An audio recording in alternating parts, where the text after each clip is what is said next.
Загадка, несчастный случай или преступление в лесной избушке. Инспектору Гудвину сообщили о смерти егеря Джонатана. Возникло предположение, что его убили.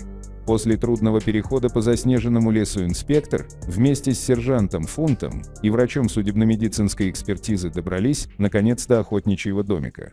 Войдя в него, Гудвин зажег висевшую на стене керосиновую лампу.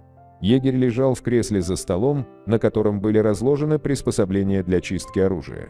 Рядом валялось разряженное ружье. Джонатан так хорошо умел обращаться с оружием, что даже трудно себе представить, что произошел несчастный случай, проговорил сержант Фунт. «Сколько времени прошло с момента смерти Джонатана?» — спросил Гудвин у врача, посмотрев на свои часы, показывавшие 20 часов 12 минут. «Не более 24 часов», — ответил тот, заканчивая осмотр трупа. «Снег перестал вчера падать ровно в 20 часов 15 минут», — заметил сержант Фунт. Инспектор стал суммировать полученные данные. На снегу были лишь те отпечатки обуви, которые оставил он и его коллеги. Следы взлома отсутствовали, а они могли свидетельствовать, что кто-то пытался проникнуть в дом. Гудвин распорядился разыскать людей, видевшихся с Джонатаном накануне его смерти. Вскоре сержант Фунт возвратился с двумя мужчинами, охотниками Джоном и Робертом. «Вчера мы зашли сюда в 8 часу вечера», — начал рассказывать Джон.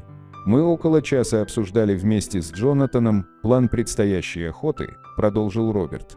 «Когда мы собрались уходить, он начал чистить свое ружье.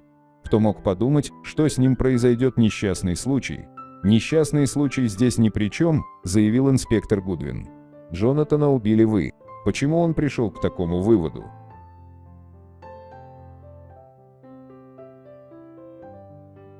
Ответ на загадку. Инспектор Гудвин понял, что если бы егерь погиб в результате несчастного случая, во время чистки оружия, по показаниям Джона и Роберта, Джонатан чистил его вечером, то за ночь весь керосин в лампе наверняка бы выгорел.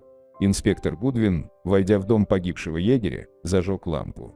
Это позволило ему предположить, что кто-то после смерти Джонатана погасил ее. Кроме Джона и Роберта, этого никто не мог сделать, так как сразу же после их ухода перестал падать снег, и на нем не сохранилось других следов.